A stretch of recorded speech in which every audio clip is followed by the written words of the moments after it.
Hey, what's up? Andrew Kramer here for VideoCopilot.net, and welcome to another very exciting tutorial.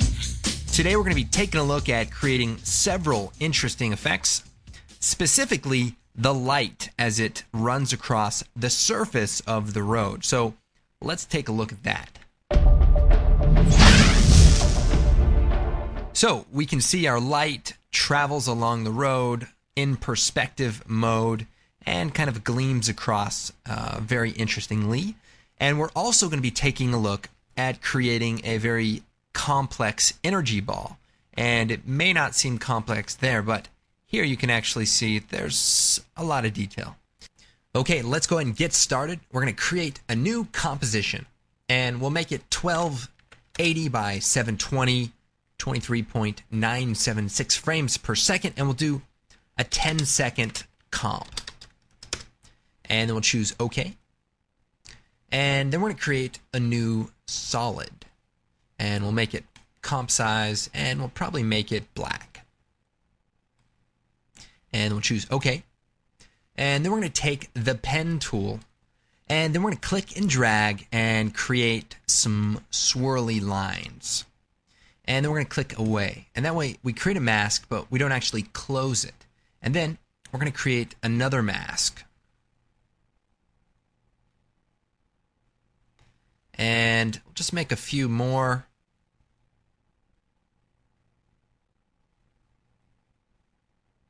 And that looks pretty good for now. Then we're going to choose Effect, Generate, Vegas. It's at the bottom there. And this is a pretty cool effect. It kind of creates some line contours. And we're going to change this to Image Path. And we'll set it to Mask 1 initially. We can also change the color to sort of an orange color. And then we need to make a few adjustments. So first, the segments, there's 32. We want to change that to 1. And that way we have one long line. Let me just make some room here. And next we want to turn up the midpoint opacity to 1. And then we're going to change the start opacity to 0. And let's also turn up the hardness just a little bit. So now we have our first string, and then we're going to duplicate the Vegas effect. So select it, choose Edit, Duplicate. Then we'll change it from Mask 1 to Mask 2. And then we'll duplicate it again, and we'll change it from Mask 2 to Mask 3. So now we've represented all three masks, and we can go on with the next step, and that is to pre-compose this layer. So we'll choose Layer, Pre-compose, Move all attributes, and we'll call this lines. And then we'll choose OK. Now, the next thing we want to do is come over here to the effects, and we're going to type in offset. And we're going to take the offset effect, drop it onto our clip, and we're going to animate the center point. So turn on the stopwatch, move forward to the end of the animation, and we're going to change the center point, and we're going to animate this forward a few times. So now everything just kind of cycles through. Then if we type in polar, we can find the polar coordinates effect. Drop that onto our clip. We're going to change the type to rectangle, and then we're going to turn up the amount. And so now if we look at this, we sort of have this growing effect that comes out of the center point. Now, one of the things we may want to do is turn up the thickness of the Vegas effect. So we'll go into that comp, and we're going to go through each of these effects and turn the width to 4. And we'll go down, we'll change the width to 4, and finally for the last one, we'll also change it to 4. And that should work pretty good. Now the next thing we need to do is feather the outside edge. So we're going to create a new solid, and we'll choose OK. And then we're going to take that solid and create an ellipse mask. So we'll click, drag, and make it just about the size like that. And then we're going to change it to subtract. And we're going to bring this down and turn up the feather amount. And if we take the lines effect, hit F4 or toggle the switch, and we're going to change it to alpha inverted. So now if we bring the expansion in and hide the mask, you can see that we are feathering the edges as it grows out. So now we want to create this energy ball effect. So I'm going to take our two layers and pre-compose them. So we're going to choose layer, pre-compose, and we're going to call this string energy. And we'll choose OK. Now before we go on, I'm going to go back into the string energy comp, go to the offset effect, go to the very end of the comp, and we're going to adjust the X position.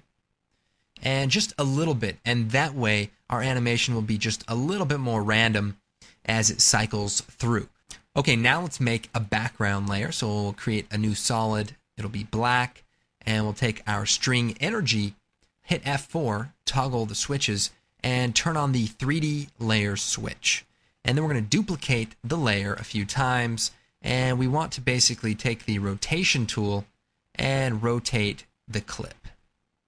Now, it's also important that the transfer mode is set to screen, so that way we can actually see all the layers as they're blended together. And here's just the trick, is you just want to make a few copies, rotate them, and do this until it seems like you have a volumetric effect. And you want to play with the scale as well as the rotation. And then we can also create a new camera, maybe 28 millimeter, okay. And then we can take like the orbit tool and rotate around to make sure that we fill it in. So here's a view that doesn't look as filled in. So we'll choose edit, duplicate on one of the copies, rotate it, scale it up a bit, and that way we sort of fill in this area. And we also can offset the time of these elements so that there's always something going on. We'll go ahead, reset our camera, and now we have the basic setup for our string energy. So now we're going to create our glowing center. So we're going to create a new orange solid, and we want it to be very light. And we're going to choose OK. And we're going to take the ellipse tool, and we can shut the eye off for a moment, and we're going to zoom in, and we're going to draw a circle right around the center here, and we'll turn it on, and then we're going to hit F, or we can just bring down, and we're going to feather it just a bit. And the other thing we can do is duplicate the mask, and then feather this mask, so that we have a little bit of extra feathering going on. And then we're going to change the transfer mode to add. And then we're going to make some copies. So we're going to duplicate it, edit, duplicate. And we're going to scale it down a bit. So now we're going to create another new solid. And we want this to be a little bit darker. And we'll choose OK. And again, we'll take the ellipse tool. We're going to draw a feathered mask. We're going to hit F, turn up the feather amount. And we'll also change this to add. So this creates, a bright central glowing area. Now let's create a null object that we can make 3D, toggle the switch, make it 3D, and then we're going to link all of the layers together. So we'll take the string layers, hold down Shift, and parent it to the null. So now if I take the rotate tool, for example, I can rotate this, and we can see a little bit of 3D going on here. Now, the other thing I want to create is a particle system. So we'll create a black solid. Actually, it doesn't really matter what color. And we'll choose Effect, Simulation, Particle World. And then we'll make a few adjustments here. We'll set this to off. We'll go into the particle, change it to a faded sphere, and go into the physics. We'll turn the velocity down and the gravity down to 0. And maybe the birth rate down as well. And maybe the resistance, turn that up. And turn the size of the particles down. I want them to be, rather small. And maybe change this. Let's see, particles, toggle switches. We'll change this to add or screen or something like that. So now we have a few particles sort of emitting out as well. We might even turn the velocity down just a touch. So this looks pretty good. We also have a camera, and we can kind of fly around and see what's going on. Now, we also want to turn on the depth of field for the camera. So if we go down to the controls for the camera, we can turn the depth of field on. And then if we turn the aperture up to say 50, and then the blur amount up even higher, we can start to get some depth of field. Now, probably going to have to turn this up pretty high, and here we can start seeing a little bit of that depth of field. And this just adds a little bit more depth to this effect, and a few adjustments there, and it's going to look pretty good. Of course, the rendering time can be a little intense, so keep that in mind. Now, the other thing is colorizing this. So right now we're going for like a warm color, and that's fine. But remember, you can go into each of the individual elements, for example, into the lines, and go, say, to the Vegas and change one of the colors. Maybe we go with like a red color. So one of them's red and the other two are yellowish orange, and that changes this pretty drastically, because then you have, sort of multi-level elements. And so in this example, you can see there's actually 2 shades of purple that make up this entire element. Now, another thing we want to do is add some rotation to the null object. So we'll hit R, and let's keyframe the X, Y, and Z rotation. And then we're going to move forward to about 6 seconds. And let's go ahead and change the rotation amount. So I'm just going to adjust it and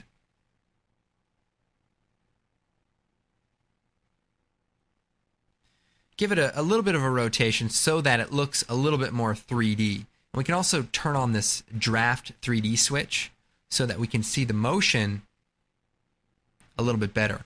And I think maybe if we switch these around, it might look a little bit better going in that opposite direction. So we'll go ahead and turn that off. And now we have our element, and we're going to go ahead and render it out and reuse it for the rest of the tutorial. So we'll go ahead, add that to the render queue. We'll go in here. I like to use QuickTime, go into the format, photo JPEG, maybe about 95%, and then choose OK. Set the output, and then render this out. Well, I hope you guys enjoyed this tutorial. My name is Andrew Kramer, and actually we still have a lot to do. I imported our orange energy that we just created, and so now it's a QuickTime movie, and we have our street raw footage that we're going to use in a new comp. So we'll drag that into the new comp button, and we're going to start building our effects. So first thing we need to do is stabilize the footage. Now, it's a handheld shot from a stationary position. However, it's a little bit shaky. So go to the beginning. We'll bring up the tracker controls, or the motion tracking controls, and we're going to choose stabilize motion, and we'll turn on the rotation as well as the position. And luckily, there's a lot of good points to track in this particular shot. So we'll take the first track point and we'll just put it right here. And the second point, maybe this dark spot right here, and we'll bring that down. So that looks good. We'll go ahead, make some space here, and we'll track forward. Okay, that seemed to work pretty well, and I'm going to click Apply, and then I'm going to choose OK. And now our footage has now been motion tracked. So the good thing about motion tracking the footage and then stabilizing it is that we can then work in somewhat of a still frame capacity. So we can add elements into the shot and do things and not have to worry about the camera movement, just yet that is. So first thing we want to do is create a floor plane that represents our street. So we're going to create a new solid, and the color of that solid is going to be gray. So we'll choose OK, and we'll call this ground plane and choose OK. We're going to add a grid, generate grid, and then we're going to make it a 3D layer. And then we're going to rotate it on the x-axis. So I'm taking the rotate tool. We're going to rotate it flat, hold down shift until it snaps. And we can even push it down here just a bit.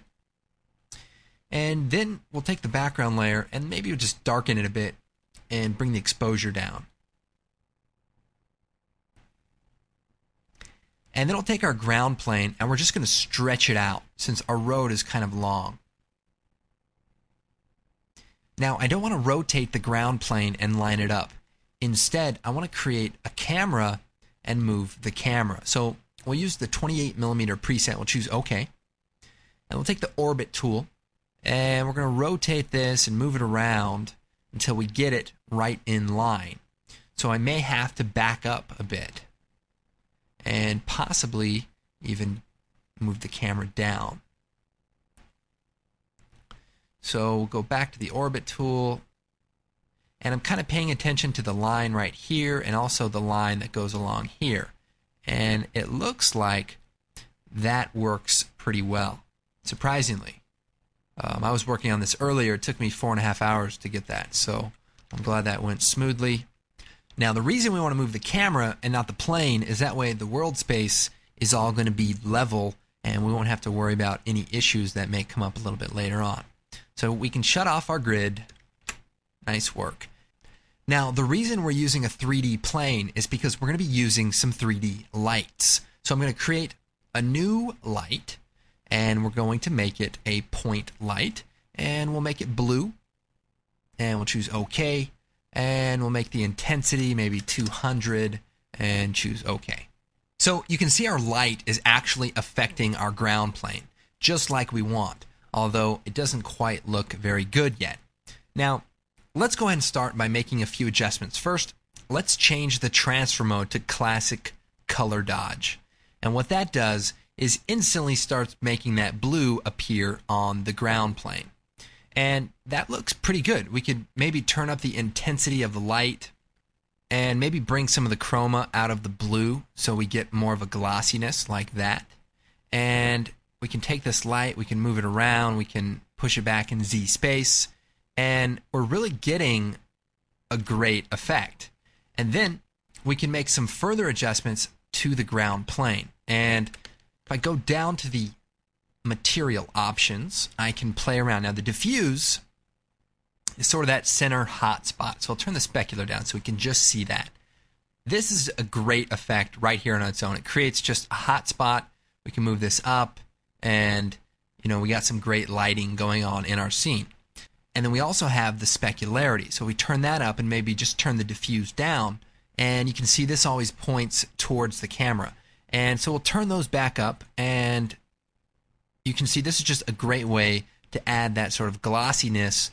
Now, this looks pretty good, but I want to show you a few other methods and a few other techniques for getting a little bit better and a little bit more realistic look.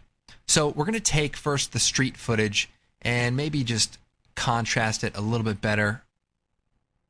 And there, that looks a little nicer.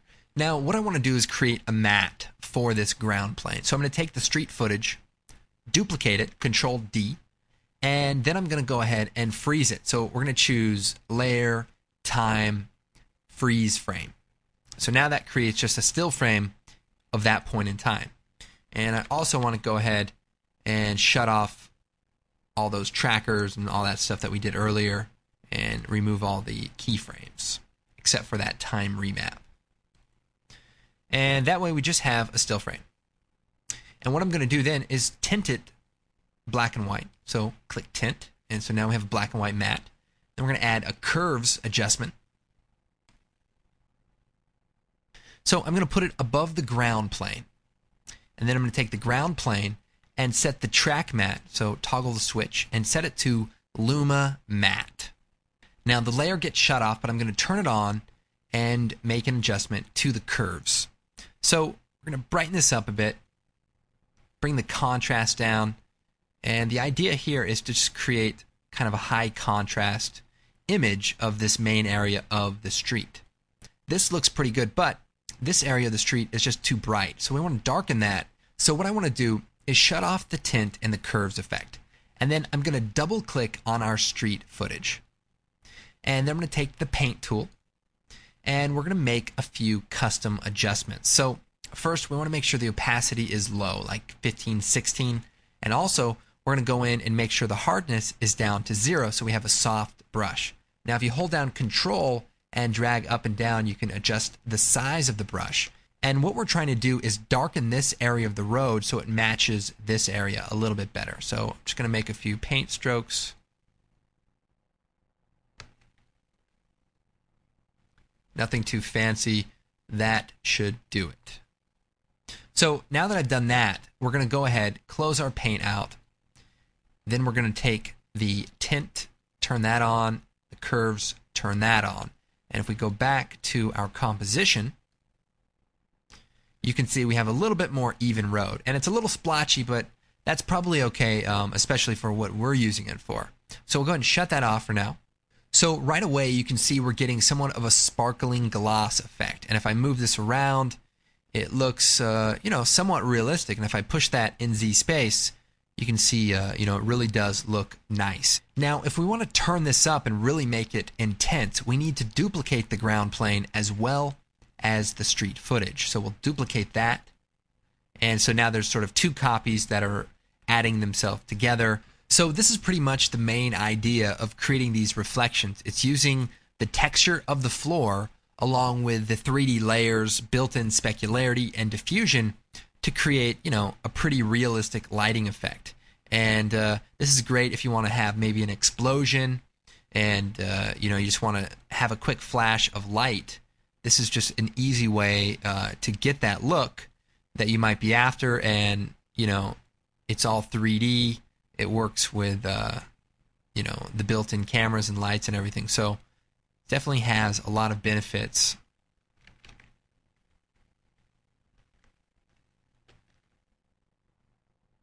Okay, let's go and move on. Now, I'm going to be using a few third-party trap code plugins, but I'm also going to show you how to do it with just the built-in plugins in After Effects. So right now, we're going to create some volumetric light. So I'm going to create a new solid, and we'll make it, say, 800 by 800. We'll choose OK. And then we'll pre-compose and leave all attributes in the comp. And when you do that, it will keep the same size of that layer as the composition. Then if we double-click on it, or Alt-double-click, we can then see the comp we're in. And then what we're going to do is change the solid color to a light blue. And choose OK. Then we're going to take the ellipse tool. We're going to draw a small circle. And we're going to feather it just a touch. And then we're going to duplicate that mask and feather it, just like earlier. And then duplicate that layer, change it to add, scale it down. And then we're going to create another new solid. And this one a little bit darker. And then we're going to add another ellipse. And we'll feather that out. And we'll change it to add. So the idea here is just to create a light source. And as many adjustments as you can make, feel free. I've just made another copy. And maybe this one we can lower the opacity on it. And we might even, scale down some of the center points so that we have a smaller point of origin.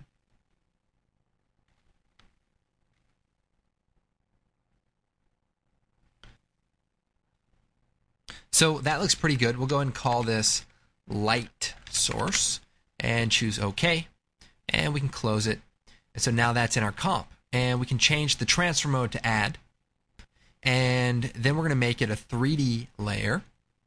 And then also, we're going to go into the transform settings, go to auto orient, and set that to orient towards camera. And that way it's always looking directly at the camera. Now, the other thing we need to do is make sure it's not affected by the lights in the scene. So we'll hit AA, bring up those material options, and turn accept lights to off. And that way it will always be on and bright. Then if we hit P, we can look at the position, select the light, we'll hit P, and then if we Alt-click on the position for our light source image, we can pick whip the position of the light. So now, if we move the light around, the visible light will move with it. So that's helpful. And then we can take our light source and, make some adjustments, maybe scale it down. Here's a very cool shortcut that is pretty helpful when working with lights and weird things. Control Shift H. And what that does is hide all of the helpers in the composition. And you can turn it on and turn it off pretty quickly, and that way you can see what you're looking at, because it can be a little bit annoying sometimes when those are in the way. Now, the thing about this light is it's not as vivid as the reflection.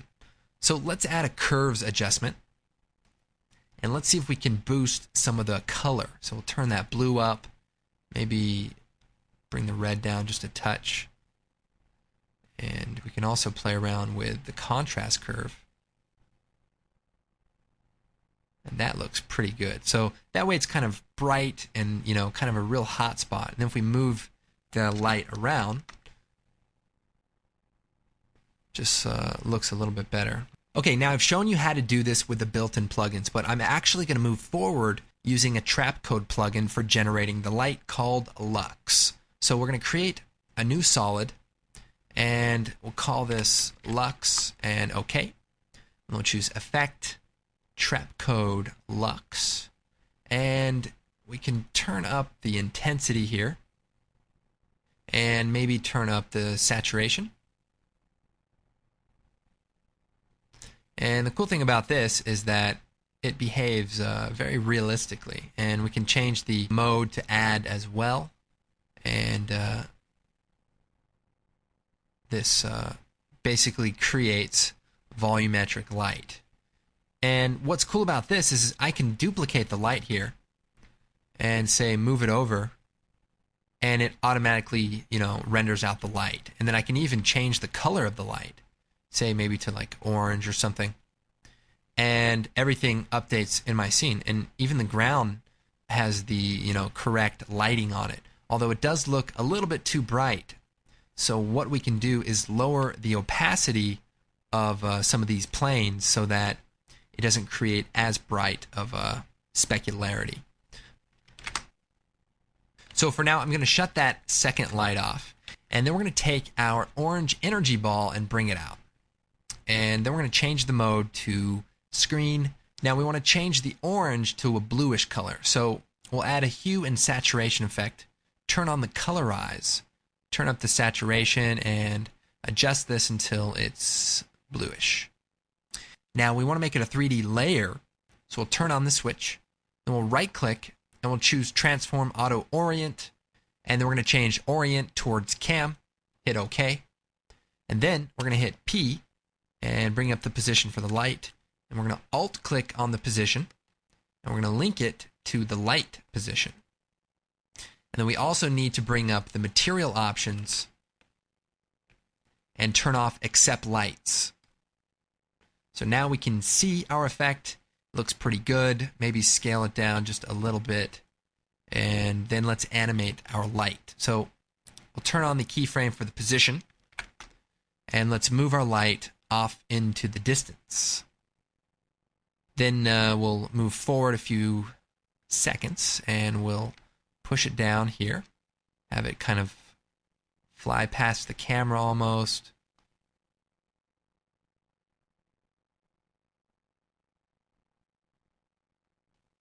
And that looks good.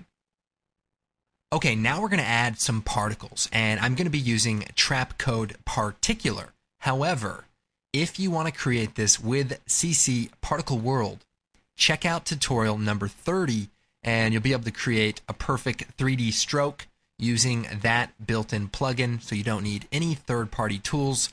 So we're going to be creating this streak of light that follows our energy. And we're going to do that by creating a new solid. It's going to be particular. We'll choose Effect, Trap Code Particular. Now I am using Trap Code Particular version 2, which just came out. Now I'm not going to be using any of the new features, so everything should work in the older version. However, some of the names of settings may have changed. So first thing, we're going to change the emitter to a light emitter. And then it says, hey, you need to make sure you name your light emitter. So, okay, we'll hit OK, and we'll go to our light, hit return, and we're going to call it emitter.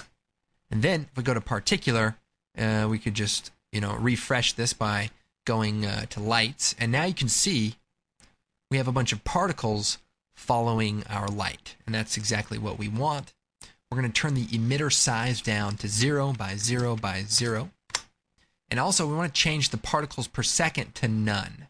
We want to just control it here at the top and just give it enough particles so that it's an even stream. Now for the particle size, we want to turn that down maybe just a little bit to 4. And then also we'll change the size over life to a curve that kind of scales it down. And then we'll change the life of the particle to maybe 0.75 seconds. So it's very short. And then we'll change the transfer mode of the layer to screen. Looks like the particles are spreading out a bit, so we'll increase them. And maybe turn the opacity down. That looks pretty good. Now the other thing we want to do is go into the physics. We're going to go into the air down to the turbulent field. And then we're going to turn up the effect position. And what that does just kind of gives it a little bit of randomness on the tail end. So that looks good. The other thing we want to create is the particles that are sort of falling off the energy bouncing on the floor. So we can start with the particles that we already set up and duplicate it. And we're going to make some adjustments to this. So we do want it to come from a light, but we're going to turn up the velocity so the particles are flying around everywhere. And we also want to turn up the velocity from motion. And that way the particles sort of are being flung forward as the animation gets pushed forward. And that's going to be important as they bounce on the surface.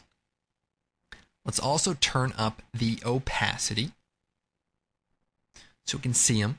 Maybe turn the size to 2 and maybe turn up the randomness a bit. Now we also want them to bounce and have motion blur. So if we scroll down, there's a lot of settings, but it really does make sense when you start thinking about what you want to be achieving. So let's just close some of these so that we can look at it as a whole. So we want it to bounce. So if we go into the physics, turn the air down, we want to change it from air to bounce. And so now we have a bounce option rollout, and we can select the floor layer that we actually want them to bounce off of.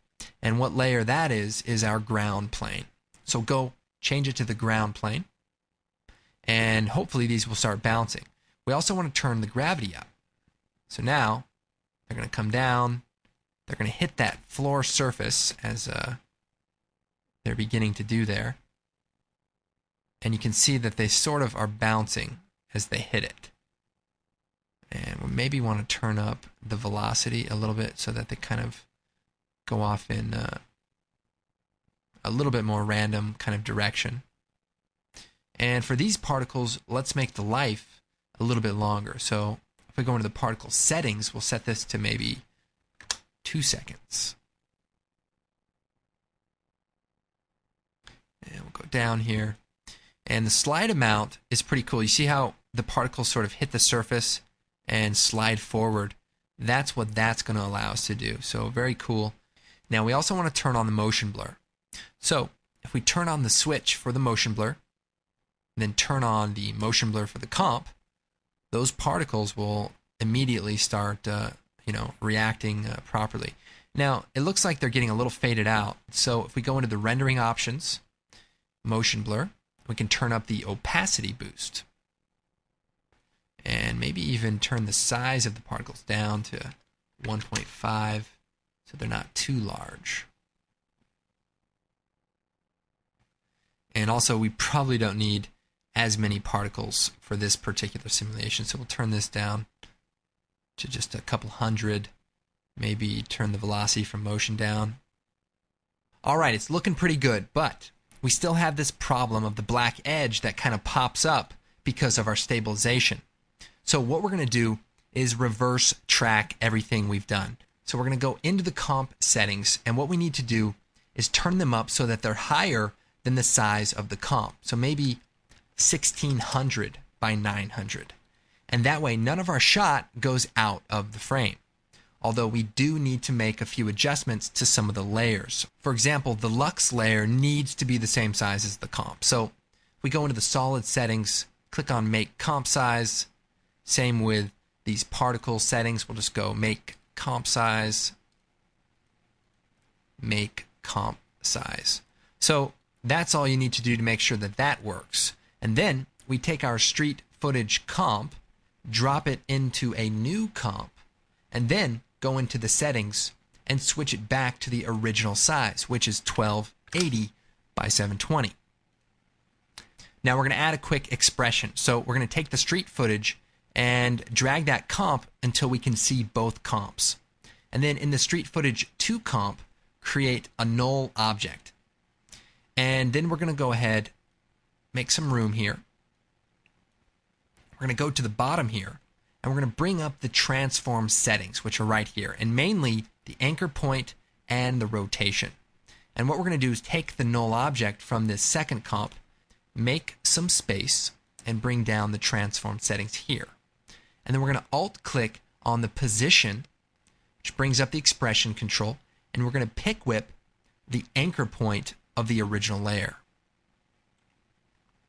And then we're going to alt-click on the rotation, and we're going to pick whip the rotation of the original layer. And the only difference here is we're going to add a quick expression to the end of the rotation. We're going to do star or times -1. And that's going to reverse the rotation.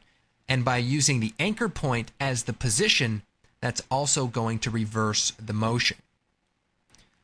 So it's a little bit tricky, maybe hard to understand, but the good news is it's going to work. So here we have street footage number 2. We're at the very first frame of the animation, and we're going to take our street footage and bring up our parent column. And we're going to parent it to the null. So all that, and look at this. All of our motion has been reversed.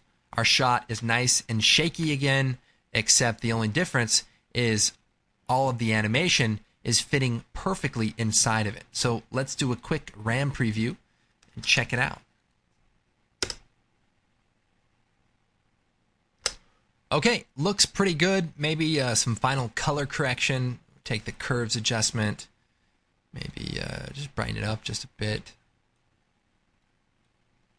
Add a little green to give it a nice tone.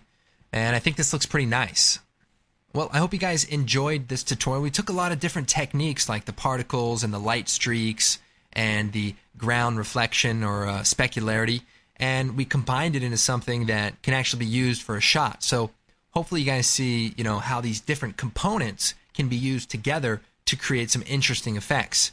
And of course, the idea is to encourage you guys to, take some of the various techniques that you will be learning throughout the tutorials and combine them and create things that you want to create, and that's what it's all about. So, and also check out the forum. I've seen some really cool stuff happening in the work in progress forum.